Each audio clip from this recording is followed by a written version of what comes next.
Buenas noches, damas y caballeros. Bienvenidos a otro episodio de Opiniones Reaccionarios. El invitado esta noche es el estimado comediante y defensor de la cultura, anticancelación, el mexicano José Emilio.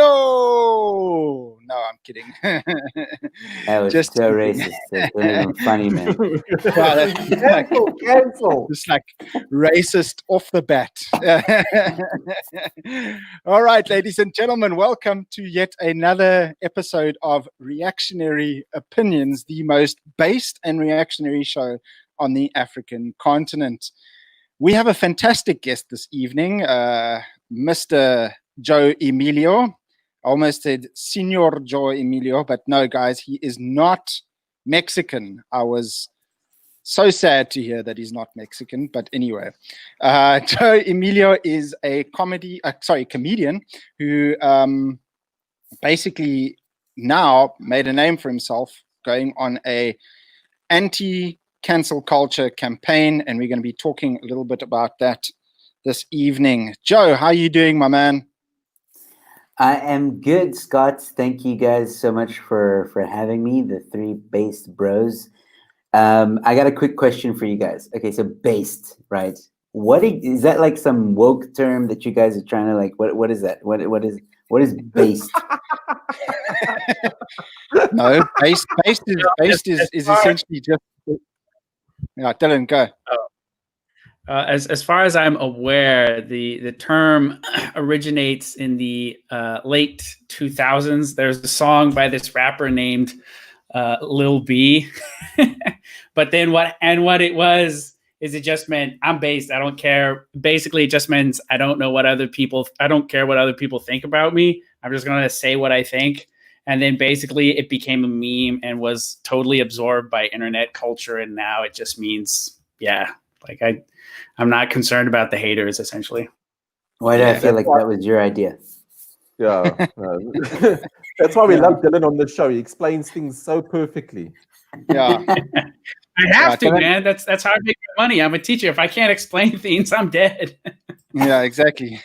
Dylan is an infinite wealth of knowledge and internet dankness knowledge. He's got all the dankest memes, all of that. A wealth of useless anecdotes and factoids. Yes. Yes. Like my dad used to call us Professor Bokdrol, or the Minister of Useless Information. So talking about my dad, hi, Pa. How you doing? Welcome again. Anyway, let's jump right into this show this evening. Now, Joe, you recently, I think this is generally the conversation that we have on the show, but we'll sort of segue on from this conversation. I guess this is, you've had this conversation on numerous YouTube channels and stuff, specifically with regards to the whole cancel culture idea. And recently, you had a run-in with some silly woman. I don't even know her name, really. I'm not really interested. Yeah, not really interested. But why don't you just sort of, for our viewers and stuff, just sort of run us through what actually happened there, if you don't mind. All right. So very quickly, I had a gig during this lockdown. It was an online gig. And basically, I used to book some comedians, and we'd get together for half an hour on the show or on a show, and we would just talk crap and make some jokes, talk about the lockdown, make fun of the regulations. It was never really political. Sometimes the comics did mention political things, but they were mainly just having fun and making fun of stuff and about everyday experiences during lockdown, as comics do. And that was going very well, and everybody was happy with my performance. Nothing wrong there. And then, lo and behold, one of the episodes, someone tunes in and comments on the live stream, wow, a whole Trump voter hosting the show. I thought they could do better. To which no one responded to it. Like, there was no comments after that comment saying, like, "Oh my word, I can't believe it." Nobody jumped on that bandwagon and like got involved in that conversation. It was ignored. And I saw it and I ignored it. I was like, oh, whatever. And I continued with the show. And everything was good. The next day, I get a phone call from my client and basically tells me, look, we received an email and yeah, it's not looking too good. This is a PR nightmare for us and we have to let you go. Also because she had released a tweet calling me, and I'm paraphrasing now, but she basically said that any event organizers, companies, whatever brands that associate with this racist, homophobic Trump voter, to basically block her and unfriend her, and that I am an Egyptian piece of shit, which was, you know, very colorful. And yeah, then I basically saw that. My client saw that. And they basically didn't want to get involved, so they replaced me, which means I lost the gig that I had during the lockdown. And here's the funny part: she deletes the tweet on the Monday after that. I remain quiet. I source a lawyer. I speak to him what to do, and I said, "Look, I really want to stand up against this behavior. I think it's BS. I did nothing wrong. If you go anywhere on my social media, YouTube, wherever, I've never said anything homophobic, racist, or if anything, I I support you know, gay marriage. I support the fight against racism. I like to think that I'm an advocate against racism. I've experienced in Egypt what it's like to feel bullied and ridiculed simply because of your beliefs and nationality, and to some extent xenophobic attacks were made against me in Egypt. And so I know how that feels, and I definitely don't stand for it. So this person clearly didn't know me at all, and I took legal action against her. And it's funny, when I made that video explaining in detail what happened, instead of her saying like, oh, I'm sorry, I never should have done this, I made a bad judgment call, or whatever, she retweets the tweet that she had deleted, almost as if to say, yeah, I did that and I'm proud, which I was like, well, that just shows a lot about your character. And yeah, so she had about 2 weeks to respond to my lawyer's letter, which she didn't. Then I decided, you know what, I'm going to reach out to her personally. Now, I had been getting a lot of messages saying like, why don't you reach out to her? Why don't you try and sell this out of court? You know, the one guy commented on the YouTube video and said, yeah, it's really unfair that you did this because you blocked her on all your social media. You didn't even give her a chance to apologize, which is so not true. The only place I blocked her on was Twitter. Facebook, Instagram, she had blocked me. When I now wanted to reach out to her, it was almost impossible. The only way I could was on her YouTube channel. I found an email that she was using, and I emailed that. And I know that that was the email that she read, because when she responded, I had a different subject title to the other emails, and she responded with the Gmail one. So I knew, okay, she saw the Gmail account, not the other ones. But anyway, we went back and forth. I basically told her, in a nutshell, look, I'm willing to drop this completely. I just want you to apologize. I want you to contact my client and retract your statements. I want you to apologize on all public platforms. And there's a specific, I told her this, I don't care what you say before or after this paragraph, but there's a specific paragraph I need in that apology, which is basically saying that just because you're a Trump supporter or Trump voter does not mean you're racist or homophobic. Cancel culture is wrong and shouldn't be endorsed in any way, shape, or form. And, you know, everyone has their own opinions. We're all individuals with our own thoughts and beliefs. To judge someone based on their political views is just wrong. Which she responded, and she had rewritten that paragraph she basically said, oh, I'll say that your political views do not reflect who you are. Basically, I'm paraphrasing, which was unacceptable to me. Then she said that she was happy to do the rest of the stuff. She was happy to apologize publicly. She was happy to do all this stuff. Here's the kicker. She wanted me, so she lists all this stuff saying, oh, I'm happy to do this, I'm happy to do that. I won't say that paragraph, but I'll say this. And then, oh man, it really it tickles me till now. She then says, I want you to apologize. She wants me to take down the video, which was the agreement as well. I told her, like, if she apologizes and all that stuff, I'll take down everything. It's not a problem. But then she says, I want you to apologize for the video that you made because it is the same behavior that I'm advocating against, which is BS, because I never once in any of my videos told anyone to cancel Nikki or go after her or any of that stuff. I can't be held accountable for what people do or say. I just told my story.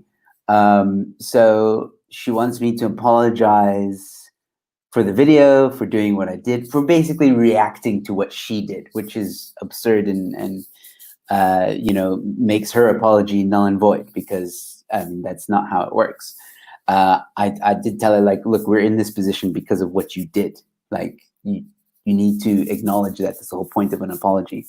But anyway, she didn't accept my terms, so I'm now pursuing legal action, which means I have to go to court, which is unfortunately a very lengthy and expensive endeavor. And I'm raising funds to help me go to court. And I need 35,000 Rand. That's all legal fees. And I've raised almost half at the moment, which I'm very, very, very grateful for. I see Yanni van der Walt is in the chats. He gave a very generous donation. I won't say how much, but it was very, very generous. Him and Herman Roos both gave very generous donations. And I would like to thank them, as well as everybody else who's given any amount. It doesn't matter, even if it's 10 Rand or if you've donated 10,000 Rand, it doesn't matter. Every little bit helps. And there's a lot of people that say, oh, I'm going to donate every month until you get that. That's fine. Look, to me, money is always good, and I know I can make the money up in time. But if people share my story, that's even better to me, because then my story gets out there and people will start to realize that they don't have to be pushed over by these people, by these social justice warriors who think that they have the authority to cancel someone or cost someone their job. And what's even worse is that she did this at a time when there's a pandemic. Now, whether you believe the pandemic is real or not, or conspiracy theory or whatnot, the fact is this: at this time, entertainers, there's no work for us. Absolutely. We are so lucky to have any kind of work, any kind of gig that pays. And that gig that I had, you know, some people are saying, oh, it was like a 50 Rand gig. It wasn't. It wasn't like crazy amounts of money, but it wasn't small time either. It helped with my groceries. It helped keep my business alive. It helped. And now I'm worse off for it. So she still has her job. And now, again, I'm not saying that it's an eye for an eye. I don't want her to lose her job. I know she has a kid. That kid needs that. It's not the kid's fault for what his mother or her mother did. I don't know if it's a male or a boy or girl. But I have always said this: we cannot fight cancel culture with cancel culture. This is how we fight it, in the court. Because when I had to make a decision to go to court, and my lawyer told me how much it was going to cost. And people keep on saying, like, yeah, Joe, you're doing this for the money. For the record, I'm not making anything if I go to court. Like, this might blow people's mind, but it is very expensive. And it's about principle. She needs to be held accountable. She needs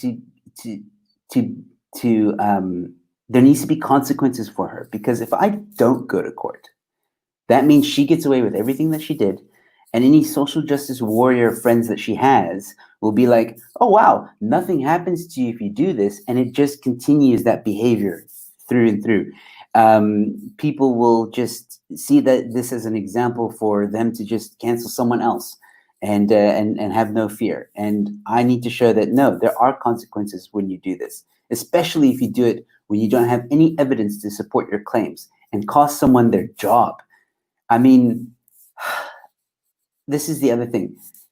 people also saying like, yeah, but you're in the public eye, you're a comedian, like you should expect people to disagree with you and stuff like that, or not like your comedy. First of all, it wasn't about my comedy, had nothing to do with my comedy.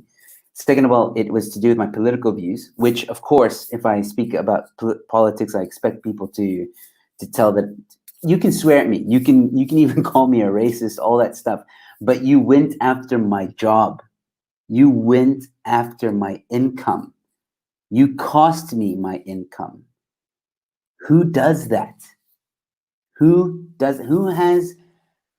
gives you the right to have that moral authority above anyone else to go and do that? Who made you the comedy god or the politic god or even the judge, jury, and executioner?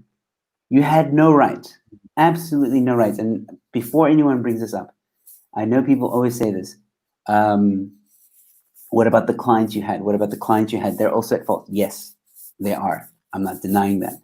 But what people also need to understand is that when it comes to a client, this client wasn't a small-time client. This wasn't some guy who's a single guy that's running a business in his garage. This is a big client. So I have to tread carefully, and I have to be a little bit more respectful, because not just that, there were, and I can't say too much because of legal reasons, but what I can say is there are many cogs in the machine. It wasn't just one client, if I can put it that way.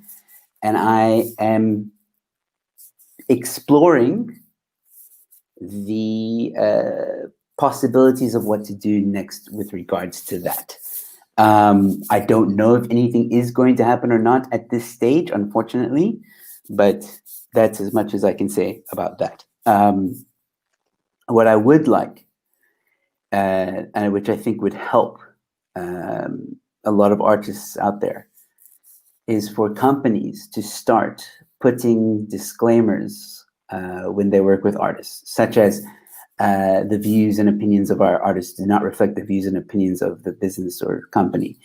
I think that would go a long way for every artist that works for them. And that's something that I think is desperately needed. And we could avoid all this stuff. But yeah, in a nutshell, which isn't really a nutshell, that's where I am. Yeah, Joe, can I ask you something? Does this woman in question, is she in the entertainment business or industry or whatever? Yeah, she's in radio. She's a radio presenter. Ah, now that explains it all, you see. Now I know it. So, okay, so this is the point, is that she wasn't really, I thought to myself, first of all, when I first heard this, I was like, who is this crazy person that's going after this like random oak who she doesn't know from a bar of soap and trying to pretty much destroy this oak's life? What goes through their minds? But now I understand, if she's in the entertainment industry, I know exactly the reason behind her logic. And the reason behind her logic is this very simple thing. There's a rigid orthodoxy in all the entertainment industry, or pretty much all industries. I mean, you see it now with the sportsmen and stuff now, all, kneeling, taking a knee for BLM, when South African or Cricket South Africa, for example, they're a massive big corporation. They have vested interests, money, basically in these narratives, and remaining relevant within these narratives. And I think that's pretty much the same rigid orthodoxy that you would see in the entertainment industry. So it's basically, you're in the entertainment industry, you must behave this way, you must have these opinions, you must support these causes, do this, do that, do not have your own opinion, because if you have your own opinion, then you are totally ousted, and what happened to Joe happens to you. That's the point, okay? Is this chick went out and said, I'm going to get this oak because he has his own opinions. And that's my view on why this thing happened. That's just my idea on what happened. Yeah. You are, yeah. I don't think I don't think I can't speak for her. I don't know exactly why. I do think it's a bit of a Trump deranged syndrome. And for the record, yes, I support Trump, but I don't support him to the extent where I'm like a diehard fan, where I'm going to now tell everyone to go vote for him and make a campaign telling people, these are the benefits of Trump. Usually what I do is if someone asks me, I'll say, yes, I'm a Trump supporter. If they ask me any more questions, I'll explain. And yes, I do not agree with most of his policies. I do not agree with, or I think he's a flippin' idiot when he comes to talking in public. I think he says some of the most outlandish and ignorant things sometimes. But again, he's a businessman. He's not really a politician. He's maybe become a little bit more of a politician, but he's definitely a businessman, and he makes harsh decisions sometimes. Has he been good for America? I think he has, and that's my opinion. The economy has been, well, before the pandemic, was the best it's ever been since the Clinton days, which is saying a lot, which means more people had jobs, which means more people were uplifted. And that is him taking care of the American people, and that's good enough for me. He doesn't take a salary. He's probably the only president in the history of the United States that doesn't take a salary. There are so many good things that he does that the media doesn't report on or tell you. And they do a hell of a job of trying to make sure that the narrative of hate the orange man stays alive. And when you start noticing those things, when you start noticing how the media is so hell-bent on making people hate him, you start to think, why? And you start to ask questions, and you start to research a little bit more. Now, I'm not saying again that, because the media is now doing this to Trump, that we should all love him. Of course not. But I'm just saying, like, try not to believe everything you see in the media, because yes, he's a bit of an idiot, but he's not all that bad. And that's what I say. And again, if you want the crux of it, I'm not voting for Biden. So yeah. And for the record, I didn't even vote when Trump was running for presidency the first time. So the whole notion of me being a Trump voter is just a lie. But going back to your point, there is a type of censorship that is happening in the entertainment industry, and I know that some entertainers might disagree with me, but I have spoken to a lot of entertainers that since me speaking out, since me standing up against cancel culture, I have gotten many voice notes from entertainers telling me that I'm speaking for them, that I am doing something good, that usually they would just roll over and accept it and not say anything because they're so scared of the mob coming after them. And it's very true. There is, some of my comedian friends have distanced themselves from me because they don't want to be associated. Some of them think that I've betrayed them, which it's funny because the thing is, I didn't betray anyone. I've always felt this way. I've always had these thoughts. I've always had these opinions. I wasn't vocal about them. So now, because I'm vocal about them, they think, oh my word, he's changed. He's gone crazy. No, I never vocalized them because I knew if I did, this would happen. Yeah.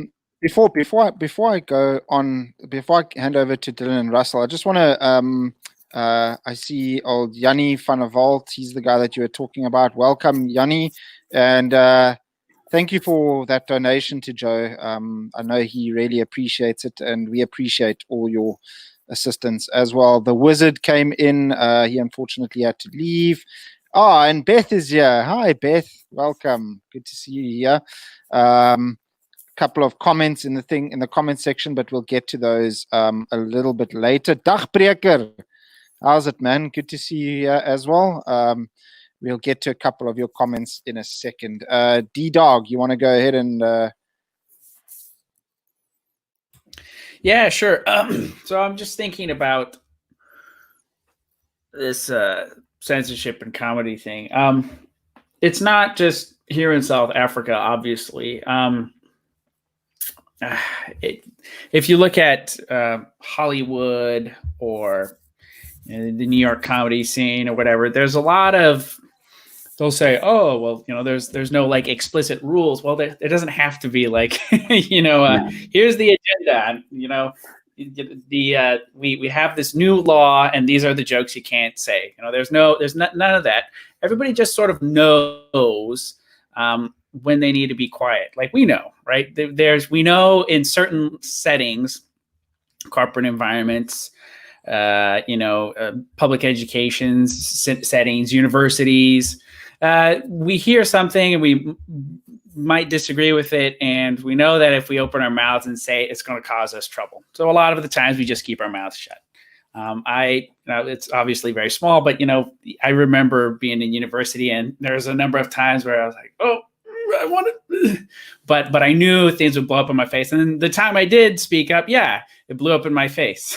And fortunately, I didn't have income to lose like Joe. People didn't go after my job, but there was people at the time in my university class who were like, I can't believe you're going to be educating children, like some horrible man like you should be ashamed, and this is just unconscionable that you'll be allowed to influence kids. And it's a scary thing, to think that people like that, who are that zealous and hate basically what were normal opinions 30 years ago so much that they'll go after your livelihood like that. It's just unconscionable. And it's sad to hear about this with Joe, and I'm reminded of other comedians who this happened to, and they're out there. One of them that I do know of was this guy, what was his name? Oh, Owen Benjamin. He was a comedian in LA, and basically he had just basically an opinion about trans kids. Basically, he's like, I don't support this. I don't think this is good, and so on and so forth. And then because of that, and his agent's like, all right, here's what you need to do. You need to apologize. You need to back this up. You need to send out these tweets and so on and so forth. He's like, no, I'm not going to do it. And then basically, like, his entire career was destroyed like overnight, and he couldn't get booked anywhere, and so on and so forth. And yeah, these it's just a cesspool. Some of these circles. And it's the way it's enforced, I think, is the odd thing. Like it's just sort of like we all know what it is, but there's no like one source you could point to say that's where it comes from, and attack that. So it's a very, very insidious phenomenon, in my opinion, and it deserves to be combated. And I'm happy that Joe is doing something legally about this, because these people deserve to have one put across out metaphorically. There has to be consequence to this, so that the next time someone tries to go after somebody's livelihood for being funny, maybe they'll think twice about it. So yeah, Scott, I'm sure you'll probably do it, but if Joe's got a link for donations or whatever for this, we'll put it in the show notes. And all the best luck to you, man. Thanks. That's the thing. Again, it wasn't about my comedy though. It wasn't about a joke that I said, like Kevin Hart or some of these other guys that get canceled. Even Kevin Hart was a brunt of he was told not to host the Oscars when he made that joke that they dug up out of nowhere, like 6 years in his 6 years ago, 2008. Yeah. I remember and that's exactly, and that's the thing. Like, I watched Jim Jeffries' special on Netflix. It's a new one that's on Netflix, or maybe it's not a new one, but I can't remember the name of it now. But I think it's one of his new ones. And he says in that special, like, how dare you, the public, or the woke, actually, judge me on a joke that was done 6, 7, 8 years ago? Because at that time, society was at a different level, with different beliefs, with different moral compasses, so to speak. So the line, that's what we do as comedians. We push the boundaries. We bring things to the forefront. So at 10 years ago, for example, the line was here, right? It was there, and we went up to that line. All right. But now in 2020, that line has been pushed back, right? But you can't get mad at me for a joke I did then when the line was there. It's not how it works. The line was there. I did nothing wrong. For you to now get mad at me when the line is here is just irrational, immoral, and downright pathetic. And he points that out in his special, which I thought was brilliant and well put. That's exactly what is happening. The fact is that society is changing, and we as comedians always have to evolve and be aware, like you just said, okay, there's certain things we can't talk about this. Okay, now these people are going to get offended if I say this. These people are going to get offended if I say that. Okay, cool, I got to look out for this. But at the same time, I wrote an article, which I explain in that article that some of this stuff that we are talking about today is doing nothing but censor the arts. And when you start censoring the arts, that is a big problem in our society. Whether it be comedy, whether it be a cartoonist, whether it be a musician, whether it be whoever, people are allowed to express themselves in art. I mean, there's some crazy art out there. Have you seen some of these weird things with babies and heads and blood and all? And that's art. Okay, cool. If you say so. Not my kind of art.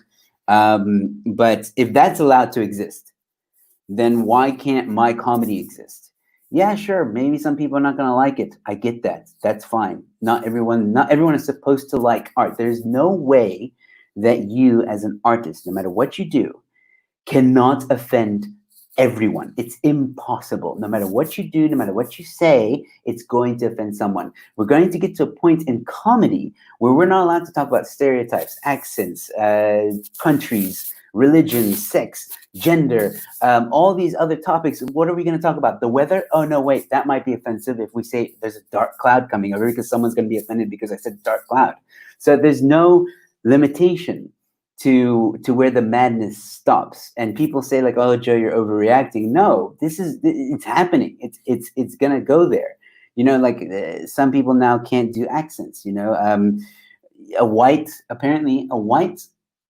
guy who has in his ancestry colonized, so his great parents colonized the country, is not allowed to do an accent of the people that they colonized. What? How? Like, what are you saying then? What are you trying to say, Joe Emilio? I don't like this. I don't like this. Aibo, Joe Emilio. What are you saying, man? But what is so flawed with that logic is that white people, all right, because I've read an article where it specifically said white people are not allowed to do the black accent, those who have colonized, right? So like your Afrikaner, your Dutch and all that stuff that apparently colonized South Africa. Well, they did, but I mean, you know what I mean. So now the flaw in that logic is there are other countries and nationalities and ethnic groups that have colonized other countries.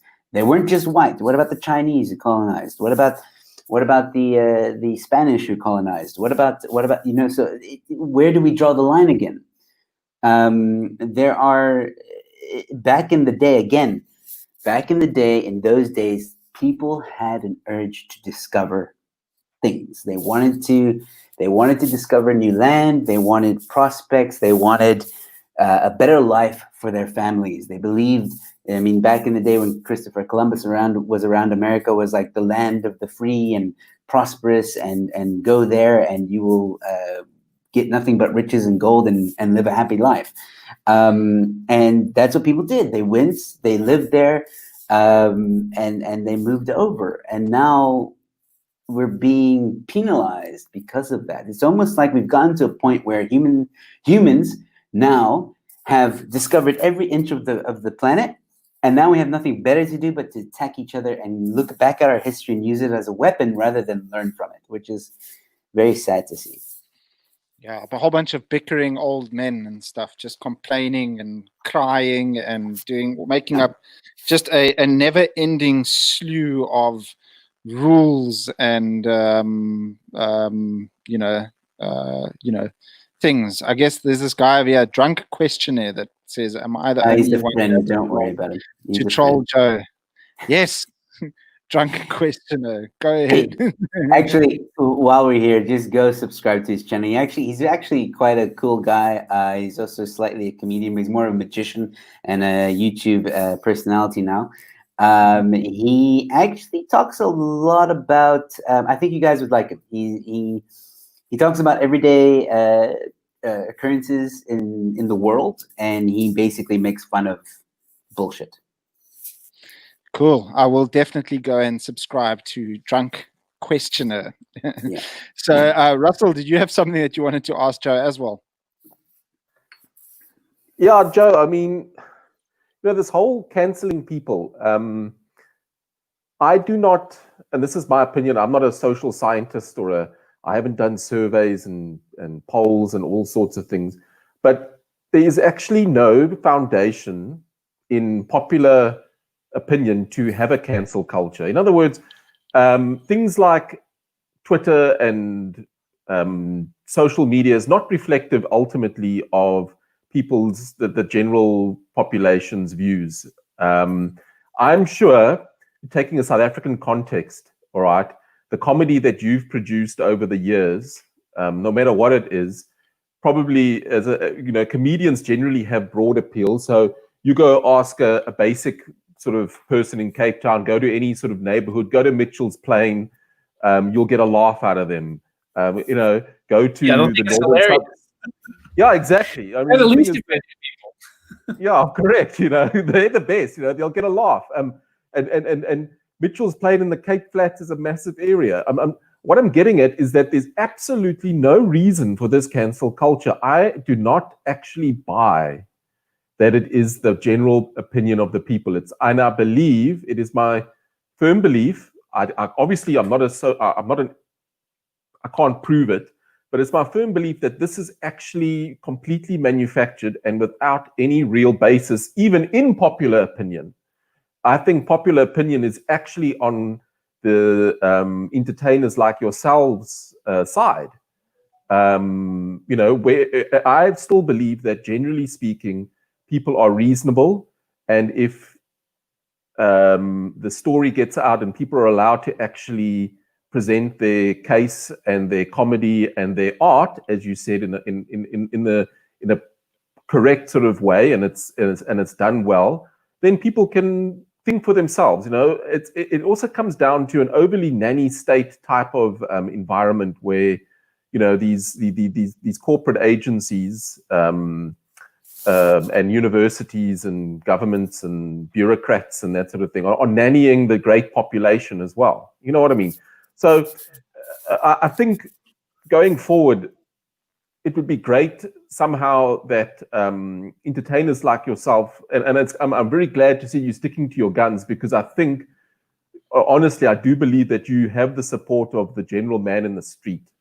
The general man in the street is not interested in all this nonsense. The general man in the street wants comedy. He wants to be able to leave. These guys that are living, working in middle class lives, they need the release. They're going to need some comedy. They rely on entertainers to bring a certain element of life to them, to uplift them. And I really do not believe that the general man in the street is the type of person that is wanting to cancel anybody. I'd just like to get your thoughts on that. No, you raise a good point. Again, in my article, I do say that it feels like we as a society, or not a society, but some. So let me just be honest and say that Conrad Koch recently released an article which I found very, for lack of a better word, disturbing, where he defends the decision for Showmax to cancel Leon Schuster, and he goes into a huge, it's a very long article, basically dissecting why blackface is wrong, why black sense is wrong, why we need to be more careful when we do impressions, when we do comedy, when we do certain things. And while some of it I can understand, yes, can offend people.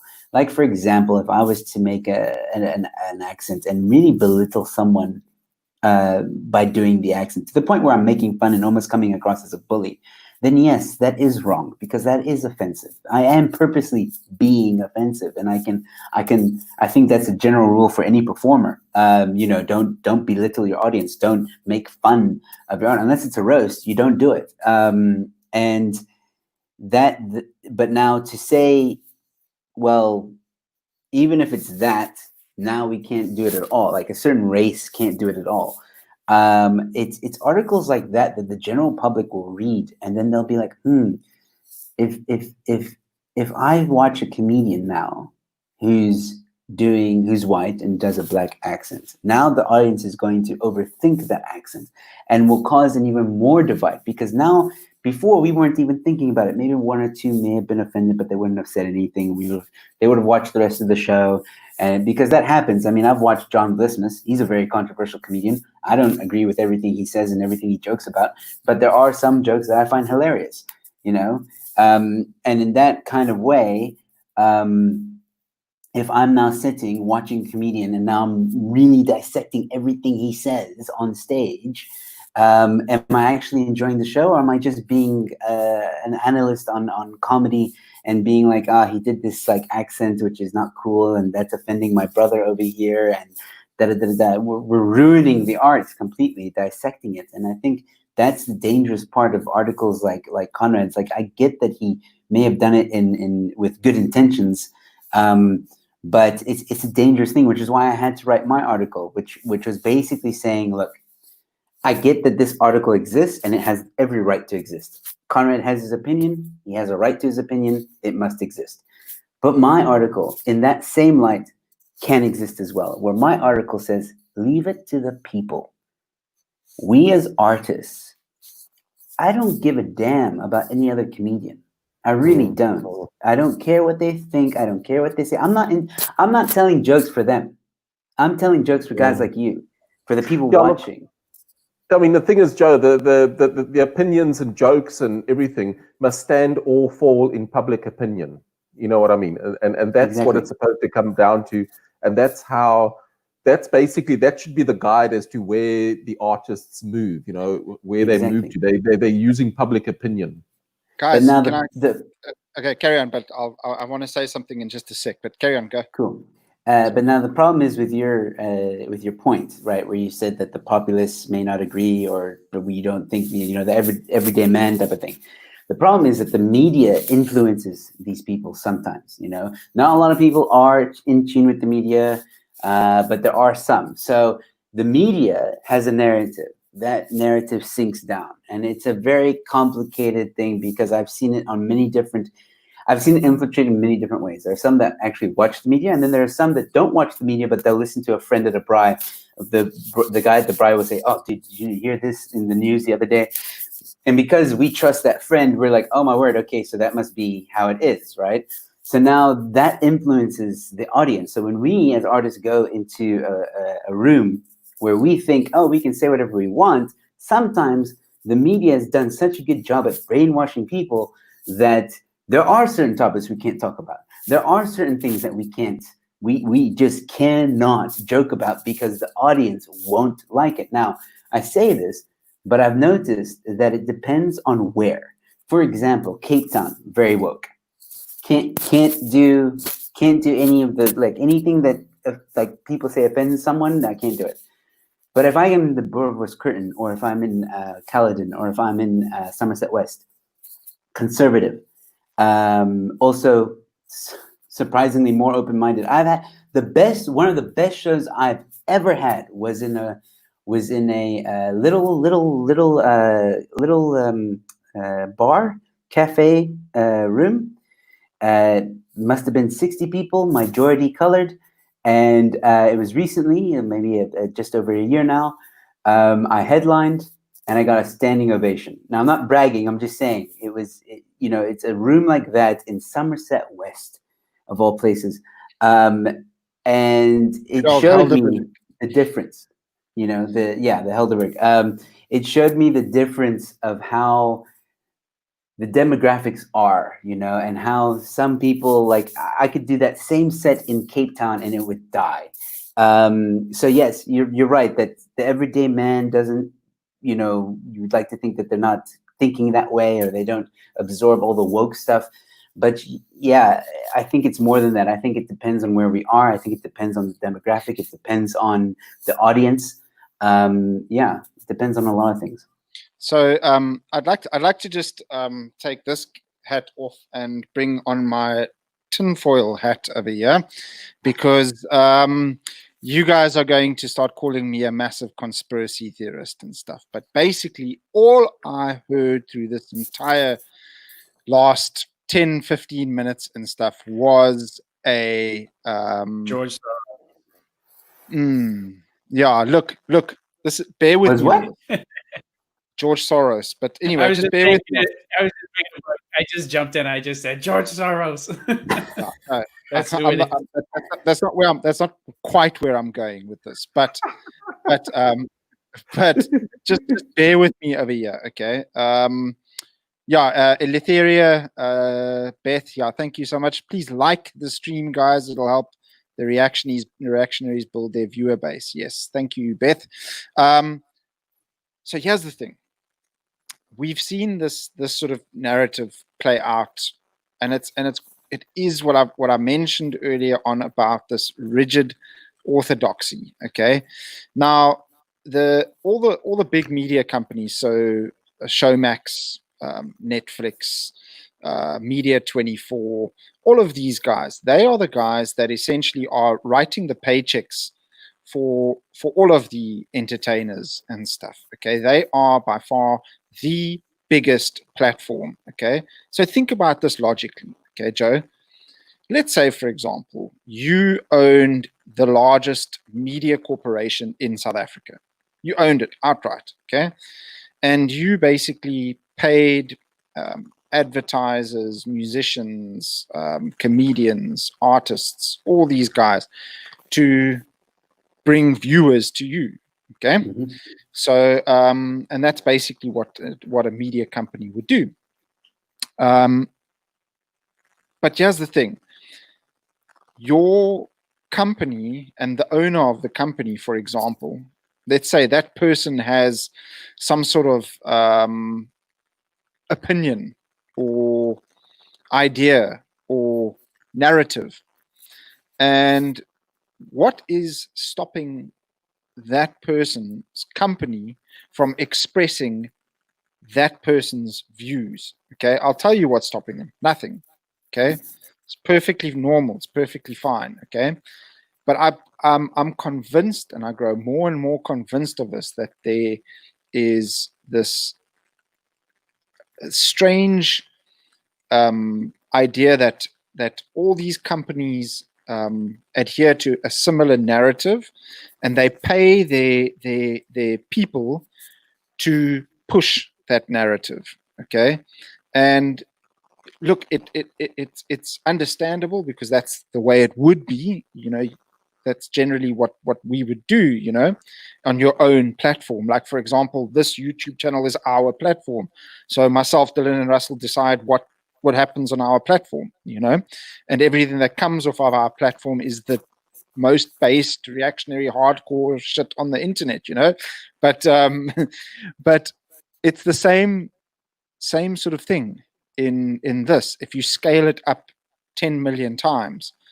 And I feel that this whole thing is social engineering, controlling minds, and changing the way people think. Okay, and the reason why certain areas specifically are more susceptible to becoming more triggered or whatever it is because, you know, you mentioned one of your best shows that you ever had was in a more sort of conservative area and stuff. In my mind, conservatives are the type of people that are a lot more sort of comfortable in their skin, in who they are and all of that. So they can, it's easy if you're comfortable in who you are to take offense, you know, or not to take offense, you know, to get tuned all the time, and it's like water off a duck's back. But in a more sort of trendy environment, these people are dead set on getting offended. And I feel, I mean, that's just my view on this whole thing. You guys can call me a conspiracy theorist and stuff, but that's just my idea, and that's what I feel like. It's well, I guess. Sorry, go ahead. I've just real quick point. I guess that sort of makes sense because whenever you see these this cultural radicalism, what it usually comes from is not the guy who's like the small business owner. It's not the blue collar guy, and it's usually not the very rich guy. it's from these aspiring sort of ladder climbers who, you know, were educated at university, who took the sociology class, who want to be sort of in and, you know, sort of with it and, you know, A-okay. Those are the sort of people who are the dangerous ones when it comes to this sort of thing. So, anthropology. yeah. Yeah, that's the thing. Yeah. I look. Yes, it's a bit conspiracy theory, but I'm also like a bit of a conspiracy fan. So, I do think that the media houses here in South Africa are captured. You can't tell me that the state was captured and the media wasn't captured. There's no doubt about it. We've seen it and the type of things they say. It's why what makes Gareth Cliff's show So What Now very important. And ENCA is probably one of the few media houses, even though yes, they do stick to the narrative. Throughout the lockdown, we've seen twice now, besides Gareth Cliff being on there, where the reporters actually reported, and then they were reprimanded for it. So that already tells you, there's a narrative going on here, and they're not allowed to say anything but what they're meant to say or what they're being told to say. So I have a little bit more respect for ENCA than I do any other of the media houses that are around, because, or at least with the journalists, maybe not the ENCA themselves, but the journalists that had the balls to actually report.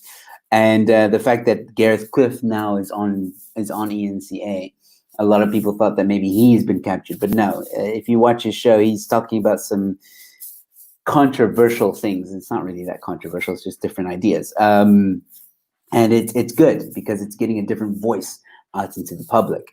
But having said that, it's not just media houses; it's YouTube as well. You know, Drunk Questioner, who will be on my show next week, I think Wednesday or Tuesday, I can't remember. I'm going to announce it soon. He's had an encounter with YouTube censoring him, and he did nothing wrong. Again, the stuff that he puts out there, it's some would view it as controversial, but it's really just him looking at the headlines and making fun of the headlines and certain things that are happening in the world right now. That's all he's doing, and giving his own opinion about it. You know, he gives his opinion about abortion, his opinion about Satanism, his opinion about sex and other things. I mean, he's had to now research where to go other than YouTube so that he can be free to produce whatever content he wants to. And so it's happening on YouTube. You hear it with Ronaldo Gauss and Ramon, how they think YouTube is censoring them.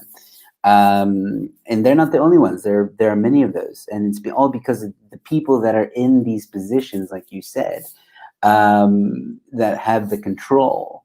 I think there's a mix. I think there are those that are woke, like they think they're woke as hell, and they think they're fighting the good fight, and they're going to change the world, and their vision of the world is the right way to go, and that's what's going to happen. Then I think there's the other ones who are actually scared, or they kind of see what's happening around them, and then they're like, maybe I should go in that direction because everybody else is going in that direction. There's that too that is happening as well. Yeah, the whole sheep pack mentality. Yeah. That's it. That's exactly it. The crowd is a powerful thing. Yeah. So it's interesting. We did want to talk about sort of what life is like being a comedian in Cape Town and all of that.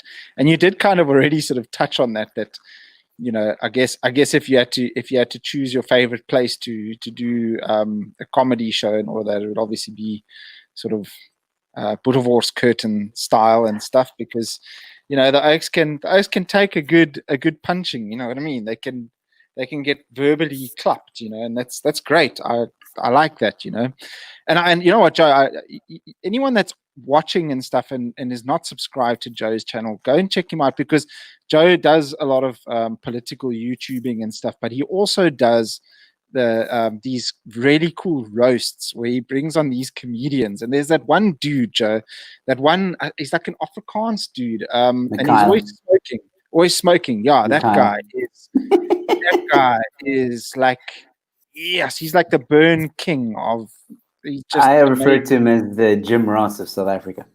Yeah, he is absolutely like next level. And he sits there like smoking, and he casually burns these oaks and stuff. It's just, it's really something to see. So that's what I like about Joe's channel, is that it's not just, you know, bringing on you know, a political side or a, you know, philosophical side as well, but it's also a good laugh, you know. And I you know, Joe, I only came across you on Facebook probably, I guess, probably about the first month into lockdown, and you know, one thing that I would have to applaud you on is you know, that you're a man of integrity, you know, and that is, especially in today's day and age, is really something that is I think that men should aspire to be. You know, myself, Russell, and Mr. Patriarch, we talk. Mr. Patriarch, obviously, we talk a lot about being men and about these exact things. And you really do.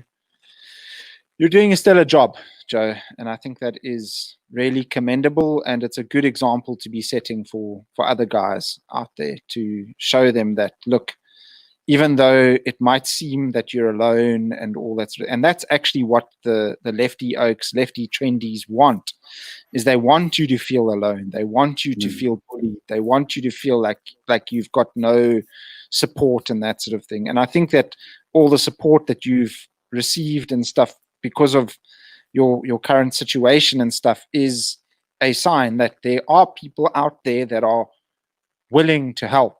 And if you just stick to your guns, you will make it through this, right? I mean, is that your experience?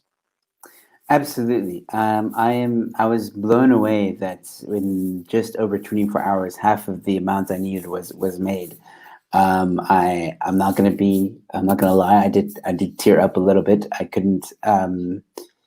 I didn't. Until now, I'm still shocked about it. People willing to stand behind a cause, you know, and it's a lot of responsibility. But you know, I've always said this to people. I'm an open book, and I'm going to tell you what I think, and I'm going to be honest. Honesty is the best policy, and even if it hurts your feelings, tough shit. I think you'll respect me more for it at the end of the day than if I try and, I mean, obviously I want to be polite and I don't want to be rude, but I mean, I'm going to be honest. And sometimes honesty comes at a price. I mean, my wife, I told her when we were dating, I said, look, sometimes I'm too honest for my own good. And she's seen it. She's like, why are you so freaking honest? Like, do you have to be this honest? And not to say that we wanted to lie or anything like that, but, you know, sometimes you don't have to be so honest. And I don't know, maybe it's my father that instilled really good beliefs and moral, a good moral compass. I'm sure it's also because of my experiences in life. But yeah,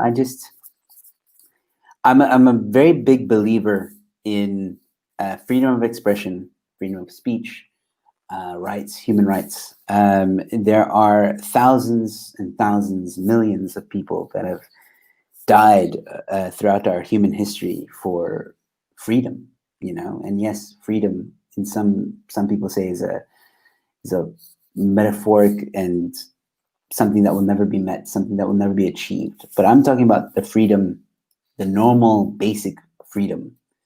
You know, your right to buy cigarettes, to buy alcohol, your right to go feed your family, to see your family, your right to be protected by the government, you know, with a good police system in place, you know, your right to go to the movies or to enjoy and go to a restaurant with your friends and your family, your right to produce art or produce content, whether or not it's controversial is irrelevant, you know, and those basic rights. That's what I stand for. And I was quiet for a very long time. I did the sheep thing. I bowed down. I towed the line. But the moment it started seeping into comedy, I was like, no. Comedy saved my life once. And that's something I'm not going to let just be tarnished because of some social justice woke mother effers who think that they have the authority to tell me what to do and what content I should be putting out and what I should say and all that stuff. No, to that I say, up yours. I'm going to say and do whatever the hell I want to, as long as it is not inciting hate and it is not violent. Let me tell you something. If you're so pissed off with me, why can't you be pissed off with Julius Malema, who goes onto a stage and says "kill the Boer"? Oh no, but that's a struggle. That's a struggle song. No, it's not. No, it is not. Don't even try and pass that on to me. You know, there are far worse people in this world, and you're concerned about me. Trust me. If I'm your biggest concern, then you've got to look at yourself in the mirror for a very, very long time, because I'm the least of your worries at this current stage, especially in South Africa. I will always fight for the better good of a country. I am just as proud of South Africa as I am America. I will always be proud of both countries because I am South African and I am American, and I have a right. I have a right to have an opinion about this government and the American government, and that will never stop. I fell in love with this country. Even when people told me that, why are you here? Why did you even come here? This is a shithole country. This is a terrible country. Government sucks, you know? I fell in love with the people. I fell in love with Cape Town. I fell in love with, I'm married a South African. I love this country, and to see what the government is doing to it breaks my heart every day. To see the crime that is happening breaks my heart every day. And now for this narrative that is going around in South Africa where, you know, you have to toe the line and you have to say this and you have to bend the knee. No. There's something terribly wrong with what's happening right now, and people should be asking questions and not just following blindly into a world that we know nothing about.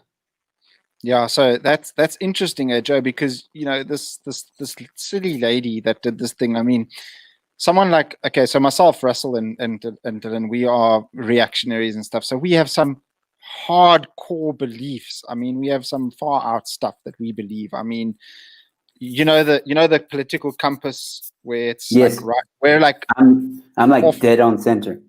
Okay, well, we're like far off on the top right hand corner. We're like freaking out of the picture, you know. I took that test a little while ago, and I was disappointed at how centrist I was. I was like, no, I thought I was an extremist. I was actually shocked because, like, you know, this is like ever since I've started being friends with people online, like Ronaldo, Ramon, Germ, you guys, people coming out now, like even some of the comedians are saying I'm racist because I hang out with racist people, and I'm like, these people are not racist. These you guys are far from it. Like Ronaldo is like so not racist. And then I thought, like, okay, I'm going to take that compass test, and I was expecting to be, you know, far right because I'm being accused of being far right, and I was dead center. And I was also a bit disappointed. I'm like, I'm not living up to the hype. Yeah. I was expecting Ron Paul, but I ended up with goddamn Mitt Romney. Yeah, that's the interesting thing is that this girl, if she had to take the political test and stuff, she'd probably be pretty close to you as well, Joe.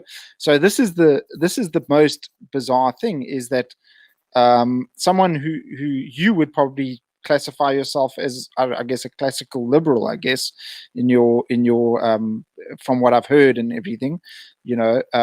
So and she would probably also consider herself a liberal, I guess, but and she came after you for all these. That's the most. Like you're not that extreme. Like this is the thing. You're not out there, you know, saying string up homosexuals, throw them from buildings, you know, abortion is a crime, execute people that have abortions, and you're not out there doing these crazy things. No, so, I firmly, I don't care, to be honest. Like, I don't care about, I have my own thoughts and beliefs when it comes to abortion and all these other things. Like I said before, I have nothing against homosexuals. I support them. I have nothing. I'm a big advocate against racism. So yeah, I don't agree with any of what she said, and I was going to say something, but to be honest, I forgot. No stress. I think we're just about ready to wrap. I just want to go to the comments over here. Beth says, I will visit my family. Government can't stop that. They just want us isolated and dependent. They can stick that right up their ass, I guess.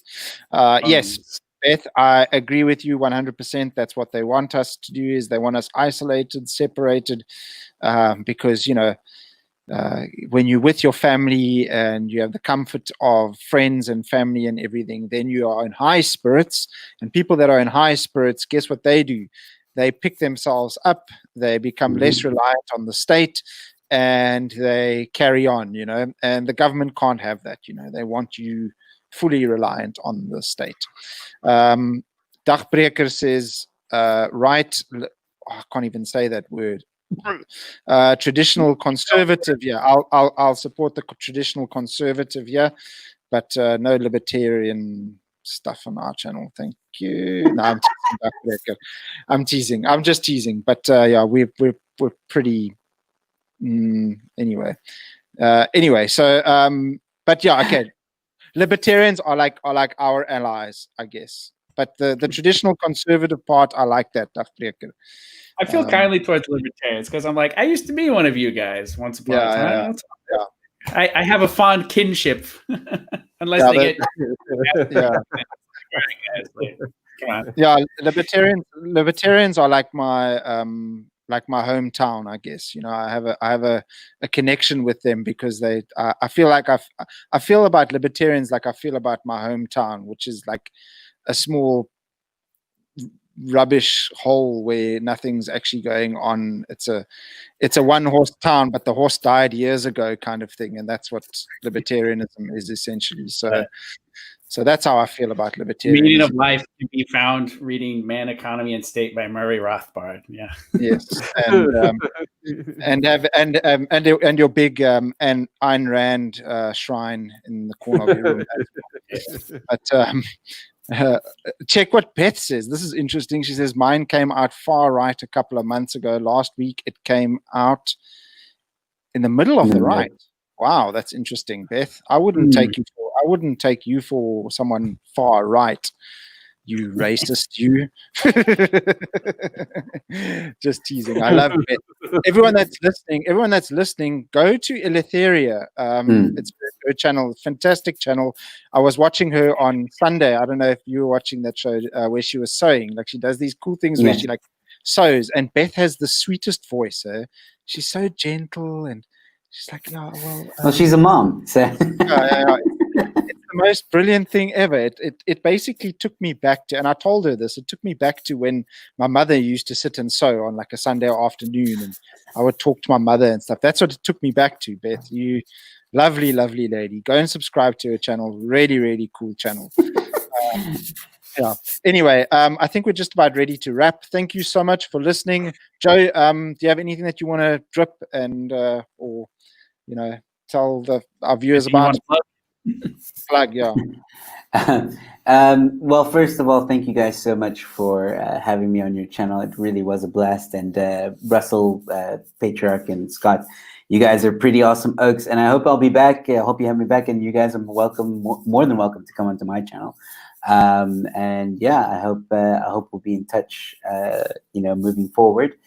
Other than that, guys, just subscribe to my channel. There was a link in the comments. And wow, Scott, I got my daughter's little ribbon. I found it on the table, so I thought. Sure. That's what they all say. And yeah, when possible, in my channel or on my videos now, in the description, any video, you can find where to go to support me for my lawsuit against cancel culture. So anytime, just go to my channel, subscribe, and then any video, you'll see a link in the description where you can donate some money. Anything helps, or you can share the link itself. That will also help. Just to help me fight cancel culture. We can't let it win. Definitely. I will put all the links up in the comment in the description, sorry, of the video. Russell, do you have anything that you need to say? Yeah, I just want to say thanks, Joe, so much, man, for coming on. It's great to meet you and hear all about your case with cancel culture. But just as a word of encouragement, I really do not believe that the guys pushing cancel culture are reflective of the man in the street. It is my it is my firm conviction. So I think you can take heart there that you will have the support of your average man in the street, whether they come from Mitchell's Plain, Kales River, Durbanville, Blouberg, Woodstock, Kraaifontein. I think I'm using Cape, but you will have the average man generally in support of you. So keep going strong. Thank you. Oh, I do want to say one more thing. I am having a stream on my channel just now at 8:30 with Herman Roos. We're going to talk about cultural tolerance. So yeah, if you guys want to tune in. Cool. It seems Joe still hasn't learned how to pronounce Afrikaans names properly. It's Herman Roos. Okay. Anyway. Herman Roos. There we go. You got it. Dylan, you want to try and pronounce that name now? I'm good. Dylan, do you have anything that you wanted to say? Do you want to give us your Afrikaans accent? Or? Oh no. I won't embarrass myself. But no, I just thank you very much for coming on, Joe, and I look forward to talking to you again. This hour went by really, really fast. I wasn't quite sure how it was going to go, but man, it just zoomed by. And thank you very much for sharing your story with us. And yeah, we'll talk to you again soon, man. Fantastic. Absolutely. Thank you so much, Joe. It's been really fantastic. I just want to get to some of the comments over here. My dad says, "Hey, I live there, Scott." Obviously, when I was talking about my hometown. Sorry, Dad. Sorry. It's really not. Sorry, Dad. Sorry. Sorry. And then, my friend Cookie over here, Christopher Kroll. Hey, thanks for watching, Cookie. All the way from Germany, he's watching, actually. Good luck, Joe, with the case. Good discussion. Cookie, go and subscribe to Joe's channel. You will enjoy his channel. I promise you will. Yanni van der Walt says, I think they need to roast each other. Yanni, you should watch our show. We roast each other all the time. Don't worry.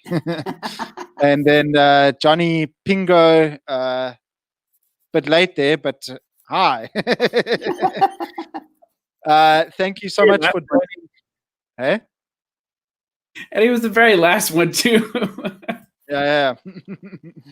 Anyway, thank you so much for listening, folks. Stay reactionary out there. Remember, because God wills it. God wills it. Peace.